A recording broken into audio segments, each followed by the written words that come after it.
I'm speeding. Speeding. 5, 4, 3, 2, 1. The world is changing faster than ever. What used to take decades is now taking years or even months. What you see right now is the illusion that people have had for many decades about the workplace being this secure place to work the rest of your life. For the first time in the history of our nation, our children will not do as well as us. We've seen our friends get laid off. We've been laid off. We've had our pay cut. People are overworked and underpaid. They seem to have less time and less freedom. They live under constant pressure. This is going to be forced. And so even if your employer loves you, they may have to cut you. There's something wrong that on Monday morning, the heart attack rate increases by 35%. Technology is accelerating, job security is declining. It just doesn't seem like the old models of making a living are as reliable as they used to be. Every aspect of our lives, there's a better way out there, but we're still doing it the old way. We live in the greatest country on the planet, and there are a lot of people sitting around complaining and being cynical. Like everyone's whining about this old model, and I'm like, why don't you leave it? Look at all this over here. Look at all this opportunity. Since so much of our lives revolve around our work and the way we make our living, many people are thinking there just has to be a better way. The biggest challenge facing our world today is not making money, is what are we going to do with all the displaced, unemployed people? People are afraid that they're going to make the wrong decision. People are afraid of the unknown. People are afraid that maybe I don't have the skills. Hey, sports fans, industrial age is over. It's dead. It's dying. That's why going to school to get a job is an obsolete idea. A steady paycheck is an industrial age idea.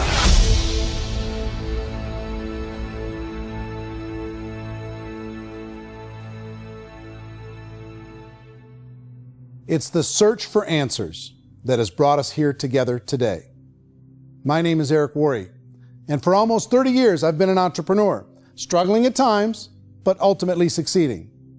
As a best-selling author, speaker, and business owner, I've spent my entire career helping millions of people around the world to become entrepreneurs. And I believe strongly that there is, in fact, a better way when it comes to how we make a living. The career landscape has changed dramatically, and many are still working in a model that is completely out of date. What worked for previous generations isn't working as well for people today. In this film, we're going to explore 3 important questions. First, what's really going on in our working world today? Second, in this new economy, is it better to become an entrepreneur, or is it safer to work for someone else? And third, if a person decides to become an entrepreneur and start their own business, how can they do it without taking on massive risk? To help in this journey, I've brought together some of the greatest experts and thought leaders in the field of entrepreneurship to share the real facts with you. My intention is to give you new information that will allow you to make choices that are not limited by an old, outdated model. Let's start by understanding what's going on in our working world today.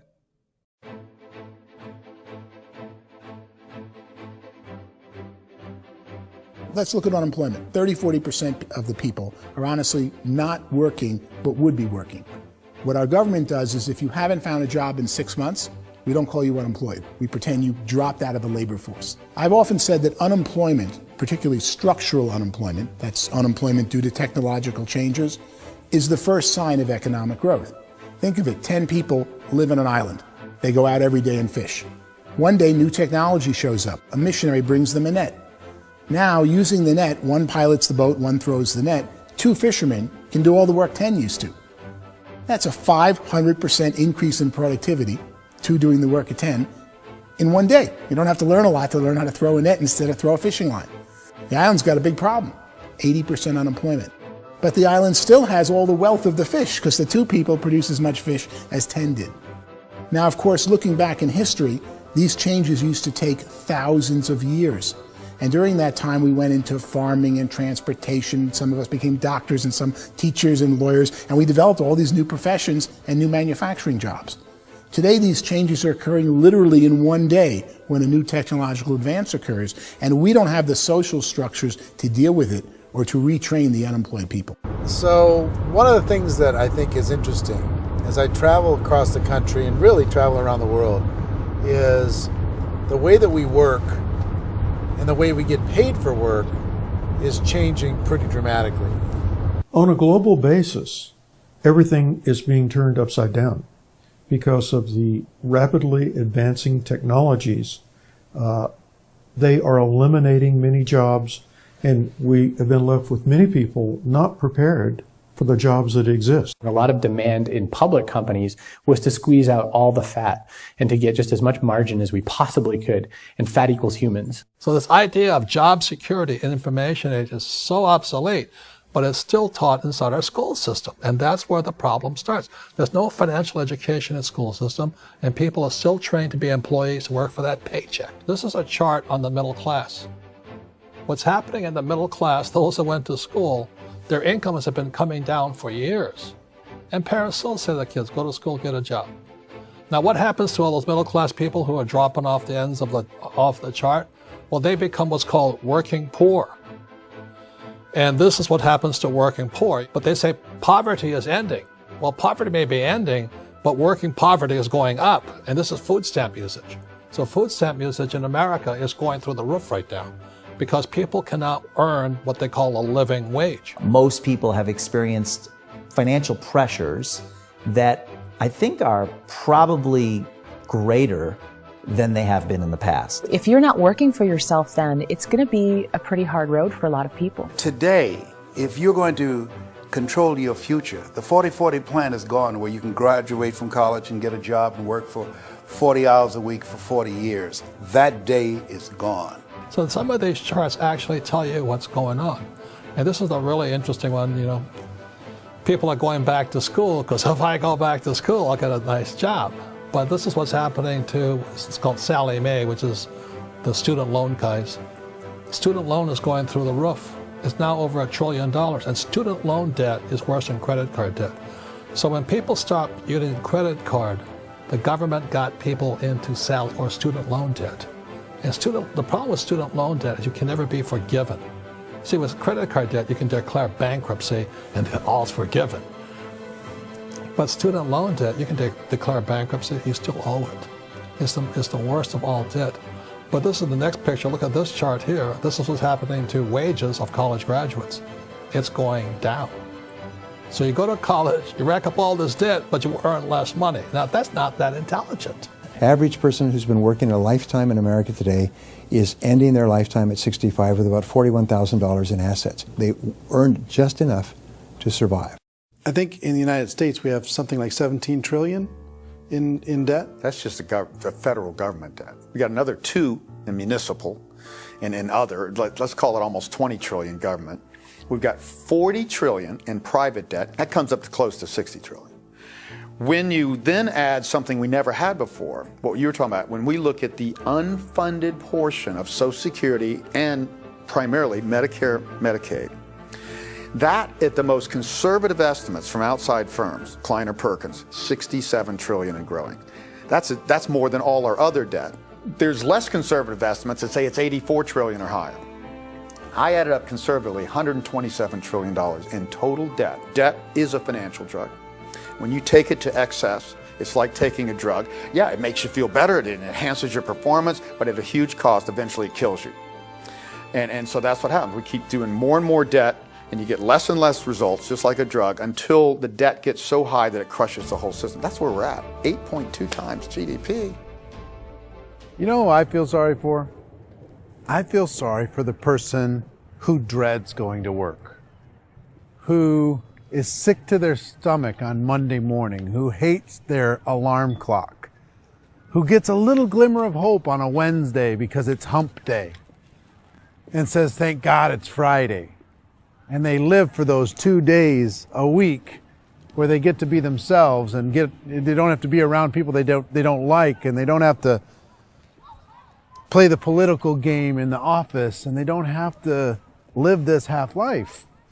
The person that works 50 weeks a year just to be able to have the 2 weeks for vacation. And you know what happens to most of them nowadays? They don't have a vacation. They have a staycation. They have time off of work, but they don't get to go where they want to go because they're overextended. They've got all this debt. They got all this situation. They hate their alarm clock. They can't sleep until they're done. They have to spend most of their life in traffic. I feel sorry for that group of people because there's a better way. They just don't know it. I see this really interesting attempt at rugged individuality in a 6x8 rectangle. And I feel like you're all the same, except for the little push pins of the pictures. There's different pictures. Yours is named Jenny and his is named Sujara, but it's the same people. And this is how they are, and they're just like the zombies, and there's no joy in there, there's no fun. There's always like the wacky woman who decorates her cubicle, and that's the most she can do there. You got to give her credits, right? The wacky cubicle woman. The basis for their life is worry. I'm worried, you know, maybe I'll get fired. I'm worried maybe my company will go out of business. I'm worried I can't keep spinning the plates on paying the bills. I'm worried about how do I send my kids to college. I'm worried, what if the transmission of my car breaks? That's, you know, 2 or 3, I can't fix it. People live in a sea of worry, and it eats at them. Those signs that people held up during the Depression didn't say looking for gainful employment in a cubicle. It said looking for work. Work is what we're looking for. Job is just a unit of measurement. Work is what we're going after. It's time to look in the mirror and say, it's not the economy, it's my economy. It's my little world of where I am. I need to improve. I'm not going to wait for the economy to come back because, frankly, the economy is doing great in this country. So I'm here on Wall Street, the financial center of the universe, the financial capital of the world. This is where most people's money goes to at least be held for a time, right? With interest rates in banks being effectively zero, and many experts are predicting it's going to stay at zero for the next 10, 20, even 30 years, people feel like they don't have any choice but to put their future into equities, to put their future into the hands of other people on this stock market, and hope that the stock market goes up, hope that the stocks that their advisors pick or that they pick goes up. That's one way to go, I guess. It's my personal belief that if you put your future into the hands of yourself, in other words, you have earning power by yourself, I think you're a better investment than these guys. I think you controlling your future is a better option than handing over your retirement to these guys. The average household income in the United States is approximately $50,000 a year, what they call the middle class. To reach the top 25% of income earners, you'd need to earn at least $90,000 a year. To reach the top 10% would be a household income of $140,000, the top 5%, $190,000, and to be in the top 1%, you'd need a combined household income of at least $380,000 a year. So here's the question. What do you think would give you the best chance to move up and get to the top 10%, the top 5%, the top 1% or beyond? In my opinion, and in the opinion of many, many experts, the answer is to become an entrepreneur, to become your own boss. I think you have to be a business owner. I can't, the only time I ever say to someone it'd be great to be an employee is when they've already told me they've surrendered. I only tell people who are wounded spiritually that they should be an employee. And it's that feeling that you get when you pick up the backpack off the little Cub Scout and say, "Don't worry, little guy, we'll get you back to the camp."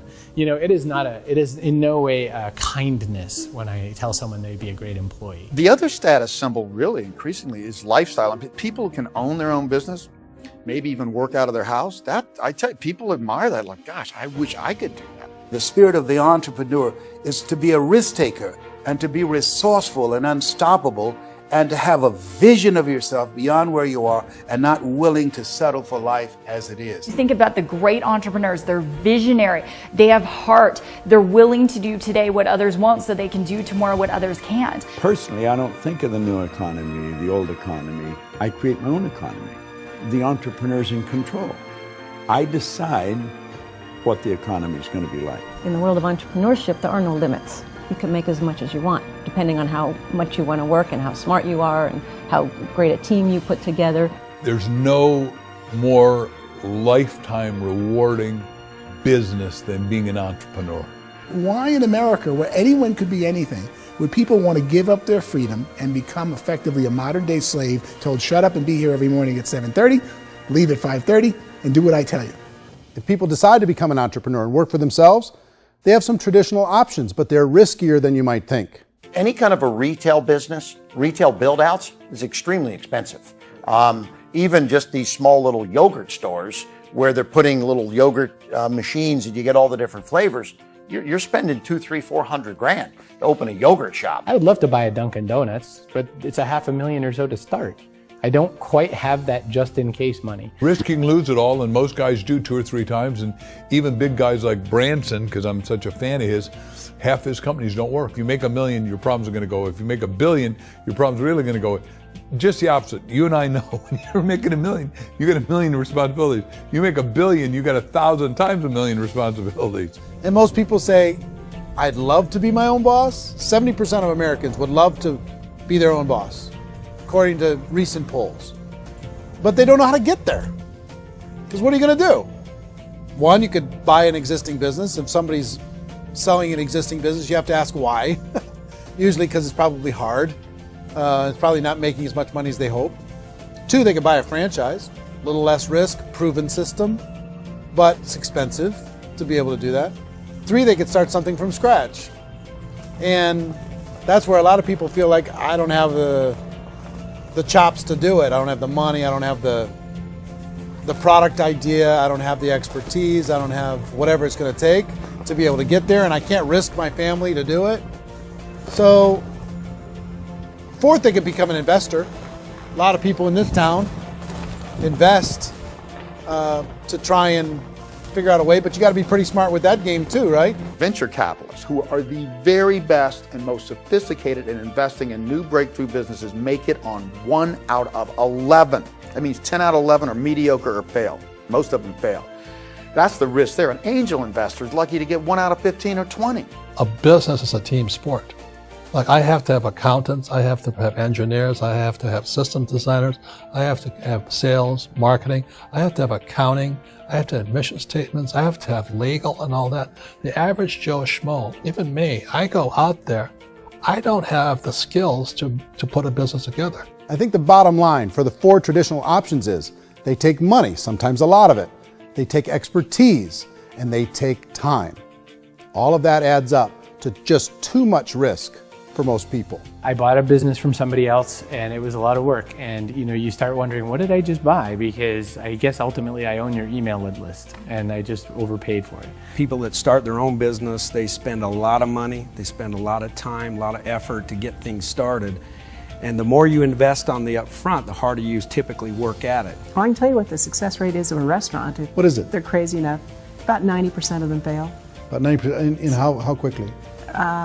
Year or less. Wow. And if we're talking non-franchise, we're talking franchise, Sure. That's totally different. Yeah. But our students aren't getting franchise restaurants. You got to invest big money. Exactly. And with someone like McDonald's, you've had to work with the company for a long period of time, really know the To even have a business. chance at investing $1 million. Have a chance, and it's a slim chance. What if there was a way that you had all the proven aspects, the comfort aspects, and you could still control your own life? What if there was both? In other words, you didn't have to create everything from scratch. You didn't have to be a super leader. All you had to do, what if there was a proven product already? You didn't have to create the product. And there's a proven system already, proven training already. Everything except an employer. That was the only thing that you didn't have. Do you think more people would be open to working for themselves in that environment?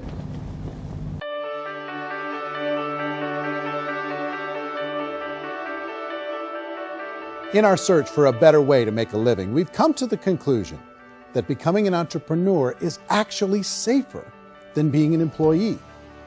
And through our look at the entrepreneurial options, one particular path kept coming up from expert after expert. And I think most people will find it surprising because it's certainly a non-traditional business model.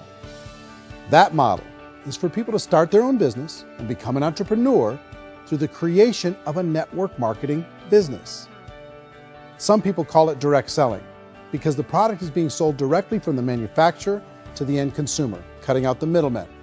Other people call it multi-level marketing, or MLM, because there are multiple levels of commissions paid. The most common term today is network marketing, because network marketing best describes using a large group of independent distributors, independent entrepreneurs, to move a product or service more efficiently. So my friend here, Donald Trump, and I, we always write about the network marketing industry. And the reason we support the network marketing industry is because it really is a business school for entrepreneurs. Because most people come out of school looking for a paycheck. Oh, that's terrible. I would go into network marketing like that. I think if it didn't exist, we should invent it. It is that good. I think direct selling is a great way to do business today. It's very easy to get into that industry, and you can be self-employed, be in effect an entrepreneur. When we see multi-billionaires adding network marketing companies to their portfolio of companies, that would be a clue. When we see people who are very famous authors and very famous business people endorsing the industry, that would be a clue. These network marketing companies aren't $50 million companies, they're billions and billions of dollars. They lead the stock market, they're major companies. When we're going to get it? You know, and you're going to school to work for a paycheck, but if you want to be rich, be an entrepreneur, and network marketing gives you the spirit to be an entrepreneur.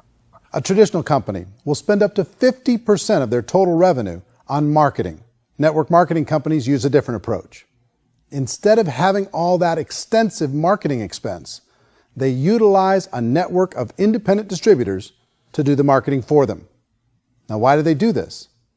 First, because word-of-mouth advertising is so much more effective today than traditional media advertising. Second, some products need to be explained or demonstrated, and an independent salesperson can do that more effectively than an ad campaign. Third, it's completely efficient.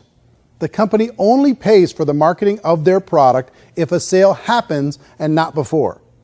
Imagine if Amazon allowed you to become an independent distributor and paid out 40% of its revenue to that distributor group.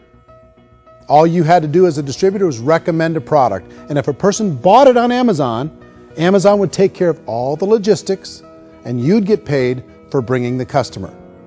Now imagine you got paid for every purchase that customer made for the rest of their lives. Well, Amazon doesn't offer this option, but network marketing companies do. 85% of all buying decisions in our society are made as a result of word of mouth or reputation. We're recommending things to each other all the time. You know, who's your dentist? Who's your doctor? Who's your lawyer? What detergent, are you using? What legal system are you using? What product are you using? We're talking to each other about the things that we love anyway. When you go into a big box retailer, you're lucky if the clerk looks you in the eye, much less gives you any detailed or accurate information about what you're purchasing.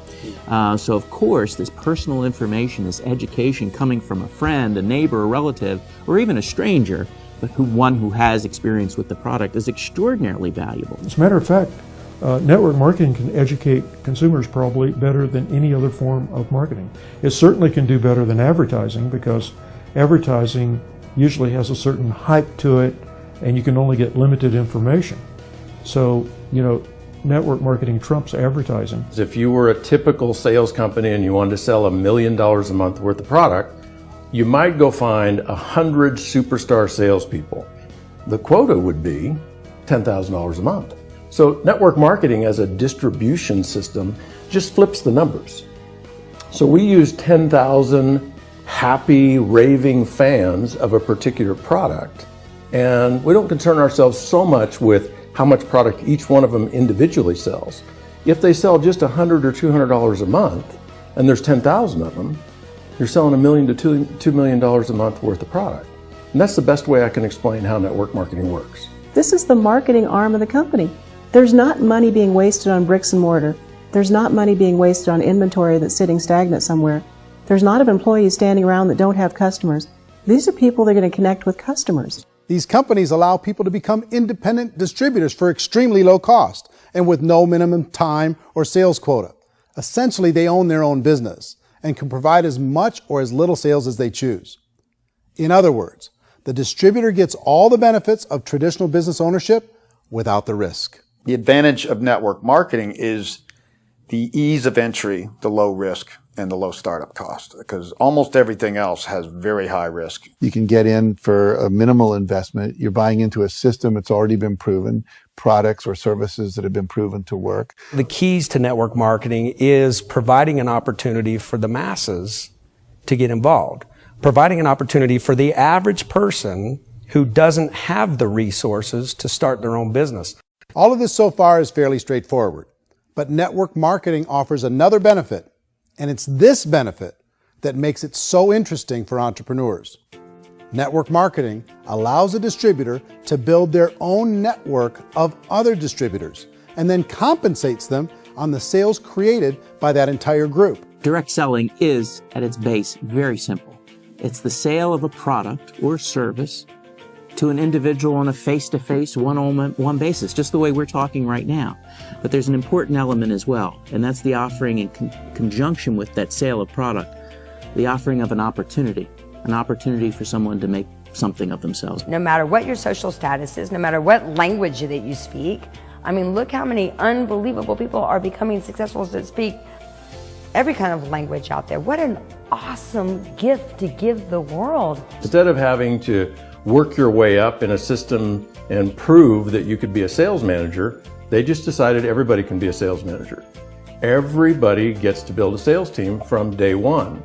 And so what that brought into the system of growth as a direct selling company is the concept of compounding or geometric progression. Because now you can actually grow a sales force very quickly because everybody is enrolling people in their own sales force. People who are like, oh, this is weird, I'm building a sales team, or what do you think you do at a regular company? How do you think a regular company works? Network marketing is the only industry that doesn't say your past determines your future.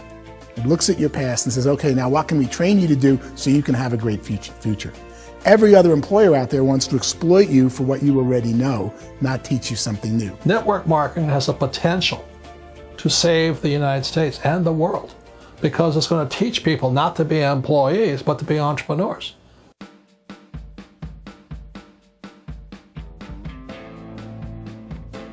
According to the Direct Selling Association, if you add up all the network marketing companies around the world, they combine to do over $178 billion a year in retail sales. To give you an idea of how big that really is, the NFL, the National Football League, does approximately $9 billion a year. The music industry does a little more than $16 billion a year, and the movie industry does about $80 billion a year. Using a conservative average, network marketing companies pay their distributors about 40% of that $178 billion in the form of commissions, which adds up to more than $71 billion a year. That's almost $6 billion a month. It's almost $200 million in commissions every single day. So it's certainly working, and people are making serious money in network marketing. With the growth of the direct selling industry over the last 10, 15, 20 years, we've seen a broader understanding of the channel. We have seen more and more people getting involved in the business, so our penetration in the marketplace has increased, and thus the understanding in the marketplace of who we are has increased. And we've seen non-direct selling companies look at the direct selling model and say, something's going on there. People are making money, companies are being profitable, individuals are being motivated, product is being delivered to market. Maybe we should explore this. Some people think only the people at the top make money. Well, let's take a look at that as well. In the network marketing profession, there are roughly 500 people in the world who earn over $1 million a year. If you round that number up to $2 million a year, that adds up to about $1 billion a year. That takes the $71 billion paid out each year down to $70 billion. So where does the rest of the money go? The vast majority goes to part-time people making anywhere from a few $100s a month to many thousands of dollars a month. It goes to people who choose to make it a full-time career move and earning even more than that. Every day, people are using the money they earn through network marketing to pay off debt, have more fun, and improve the quality of their lives. Everyone I know in network marketing has been doing that since the 50s.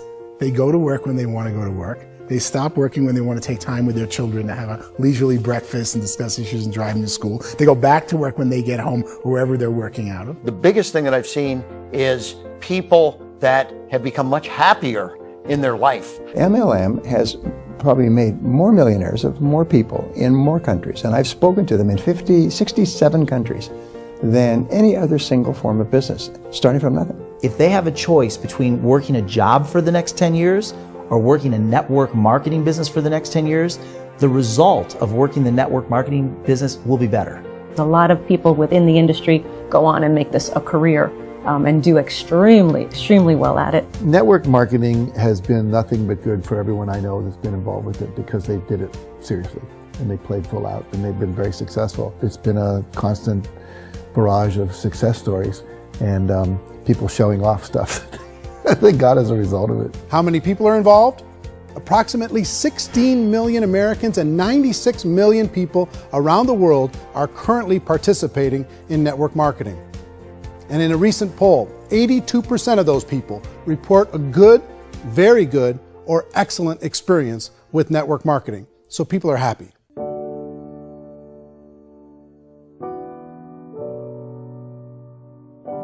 So I've taken a look at the network marketing profession and really tried to understand why so many people are confused as to the validity of this as a business. One is this pyramid shape. People get really messed up with this pyramid. Oh, it's one of those pyramid things. So I just think there are a lot of haters out there who really don't understand the industry and say, oh, it's a get-rich-quick scheme. It's a pyramid. Well, corporate America is a pyramid scheme. You know what I mean? It goes like this. You have thousands of MBAs, let's say working for Ford or General Motors or Coca-Cola.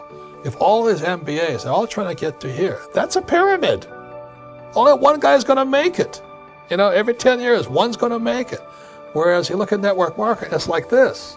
So you're here, and your job is to develop other CEOs coming up behind you. So it's an inverse pyramid. In network marketing, it's a very simple concept. If you sell product, you get paid.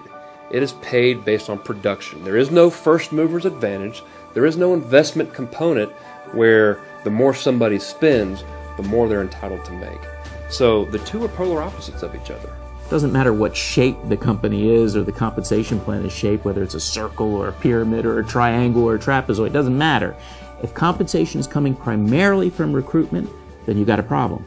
On the other hand, if an operation is basing their compensation to participants on the basis of sales, even when those sales are generated by people you've recruited, well, then you're a perfectly legitimate enterprise. That's the legal test, it's the practical test. Another issue that's been true in the past that is no longer true now is people used to be in network marketing loaded up with products that they couldn't sell and they ended up a loser. They ended up with a bunch of product in their garage, they ended up with a bunch of products sitting in their kitchen shelves or whatever, and they thought they could sell it and then they weren't willing to or able to sell it and they ended up with a bunch of stuff and they were bitter about it. There was this thing called front loading where you had to buy if you bought $25,000 worth of product, you got better commissions and all this.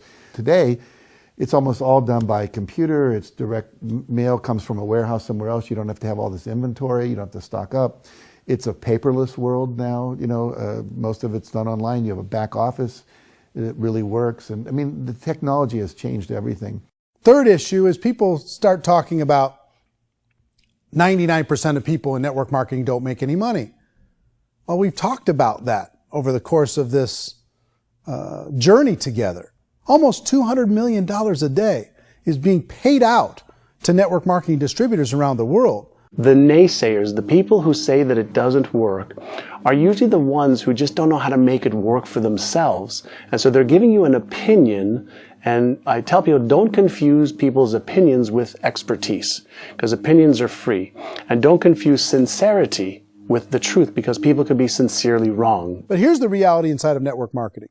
The vast majority of people that get involved in network marketing just become customers, and they get involved to be able to purchase product at a lower price.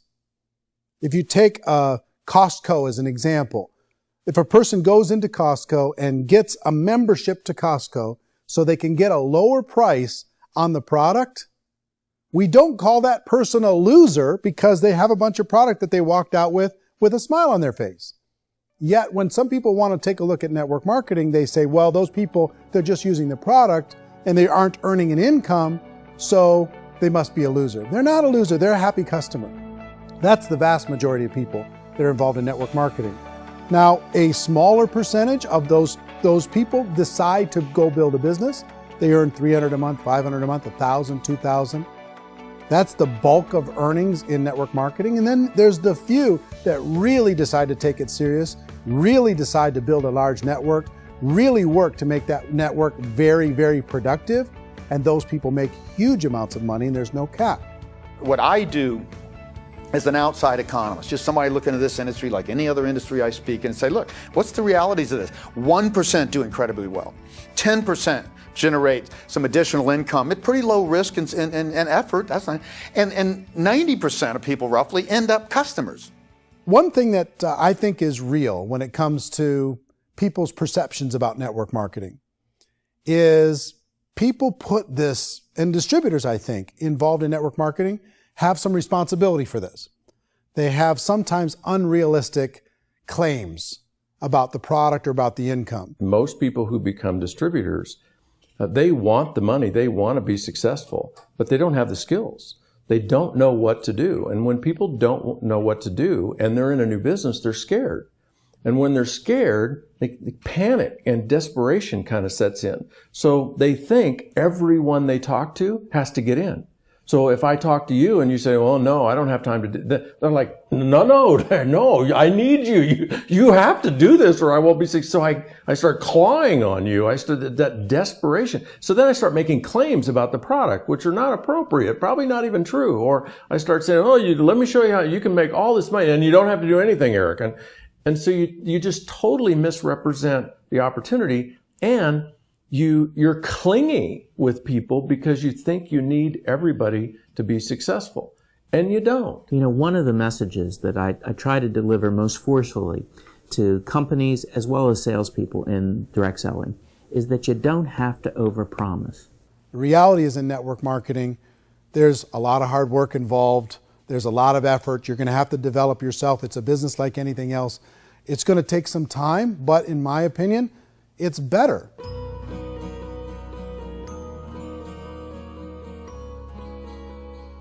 It's light years better for people starting today than it was even 5 years ago. I think it's more widely accepted now, and people understand it is a business. It is being an entrepreneur. It is being a business owner. Our belief system is based upon our evaluation of something. And frequently, if we reevaluate a situation, our belief about that situation will change. The industry has changed and it's grown up. It's totally transformed. You've got young people today that have grown up with social media, and they understand networks. They understand how people are connected through technology, and they understand how money flows through those networks. So when they see network marketing, they don't see it the way their parents saw it. And we've all learned, the larger industry that you represent, has all learned from those mistakes and flaws and errors that have happened early on. Early algorithms didn't work the right way. That's all fixed. It's like when they design a computer program, they design the program, then they run it, and then they go back through and they debug it. The MLM industry has been debugged. This is the day of being virtual, being able to run a business from your mobile phone. I mean, it's incredible. Companies are getting smarter. They're implementing more consumer protections.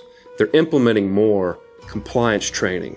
They're doing more with respect to product research. If you do get involved and you make purchases of inventory, even on a voluntary basis, if you decide that this business is not for you, you can leave and have that inventory repurchased by the company. There's no other business that offers that kind of protection on a voluntary, self-regulatory basis.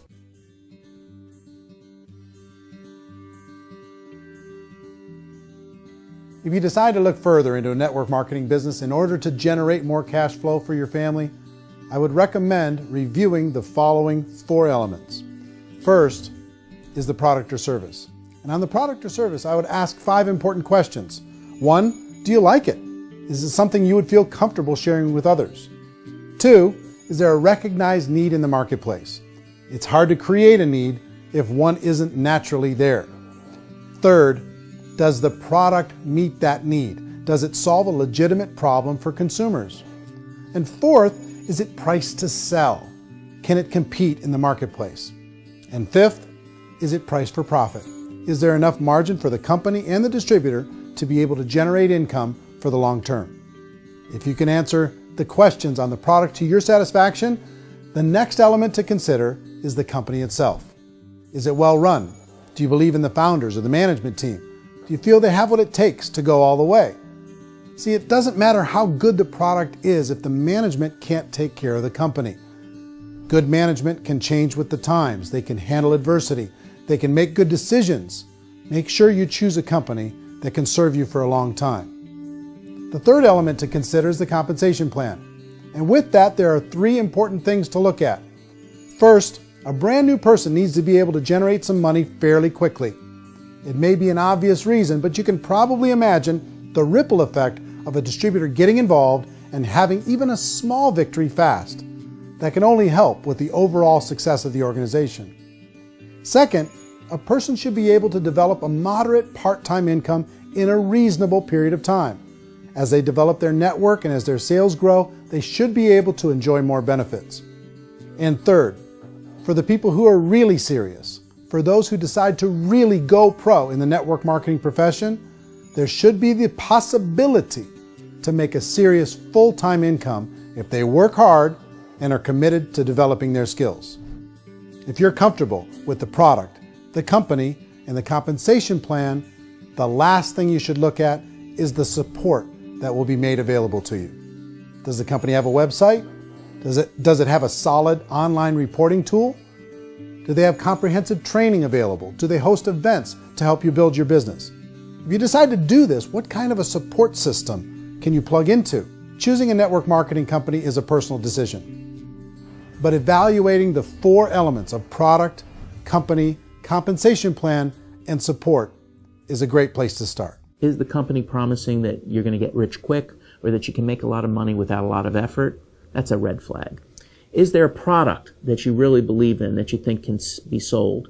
Or are you being told by salespeople or the person who's trying to recruit you or by the company itself that don't worry about the product, all you have to do is recruit other people into the business? Red flag, warning sign. If you're hearing that, take a second or even a third look. Get to know the customers, the products, the business, have some success, and see where the opportunities might take you to move up in the organization. You want to find out how concerned are they about my education, my training, and my development? Is there a space for me to grow? Most important question. Learn everything that you can about the product. Make sure it's something that you believe in, and learn everything you can about the industry and work that system. You have to be very passionate about whatever that company is doing. I would get involved. You can always test drive anything, the product, the service, the community, and then lean into it a bit. If it feels good, then lean into it a lot. Behind me is the Lincoln Memorial.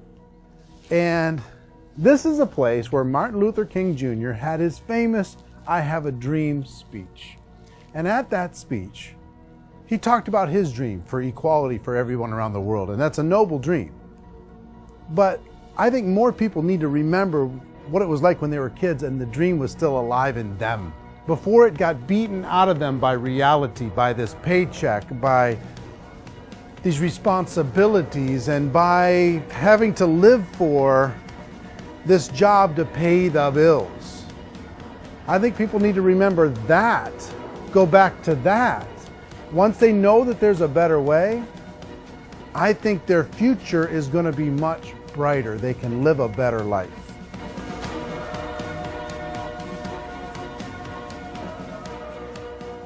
So if you're considering getting involved in a network marketing company, let me offer you just a few pieces of advice.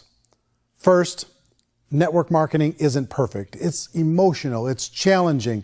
Like any entrepreneurial venture, it can have its up days and its down days. But if you have an entrepreneurial bone in your body, it's just better. Second, if you're going to do it, decide to be professional. Decide to go pro. It's better to do that than just be this amateur sticking your toe in the water. Third, as any professional, you're going to have to learn some new skills. And I promise you, inside of the network marketing profession, they're not too difficult to learn. Fourth, like anything worthwhile, it's going to take some time. Don't expect that you're going to get to the finish line right out of the gate. And fifth, it's worth it. It's worth it to be able to take charge of your life again It's worth it to be able to control your own financial situation. It's worth it for the people you're going to be able to spend time with. It's worth it for the things you're going to be able to see and the experiences you're going to be able to experience. It's worth it for the causes you're going to be able to contribute to, the lives you're going to be able to touch, the customers you're going to be able to help, the friendships you're going to be able to develop. I promise you, it's worth it. Remember, most people are searching for answers just like you are. But I do have to tell you the catch to network marketing. If there is a catch, if you want to understand this from an emotional point of view, people say, well, it sounds too good to be true. It's not, it's hard work. But here's the catch. Most people still don't understand it. So you're going to have to endure the loss of social esteem from ignorant people. The uneducated will think less of you. Now, if you can handle that, you're on your way. If that's going to destroy you, you know what? Entrepreneurship in general probably isn't in your future. If you can face that catch, you can become unstoppable.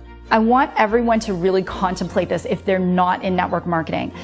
You're in a job, you probably have a mortgage, you have rent, you have debt, whatever's going on. You're in a prison. You work just hard enough to keep them from firing you, and they pay you just enough to keep you from quitting. Come on! I've been there, done that, and bought that t-shirt. In network marketing, if you run into failure, it's really just a homework lesson for yourself. There's no one to blame. You really have no excuse not to be successful. You just don't.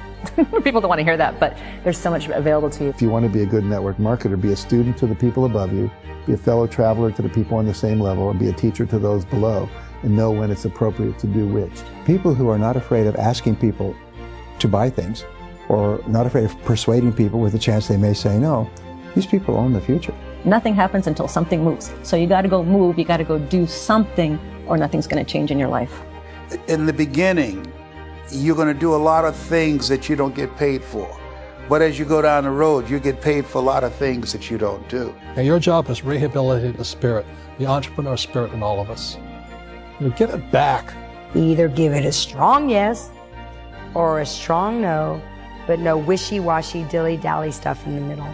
There's dreams and there are nightmares, but I believe that the biggest nightmare of all is when you don't pursue your dream. You're going to see some monumental growth in this profession. It's an exciting, exciting time to be involved with the network marketing profession. The next 10 years, I see just exponential growth. When that tipping point comes, it's not a matter of asking somebody, have you ever heard about network marketing? You're really asking them, which company are you building your wealth in? We are here to fix the world, to improve relationships with other people, to improve other lives.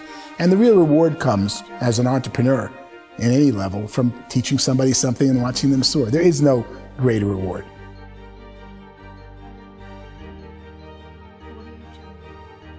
Life's too short to spend it living someone else's dream instead of your own. It's too short to spend it living at a fraction of your potential. Can being an entrepreneur be a challenge at times? Sure. But here's what you get in exchange. It can be yours. Something that you built, something that you created, something that you made happen. This balloon represents your dream. It represents entrepreneurship. My wish for all of you is that you would reach out and grab it. The choice is up to you.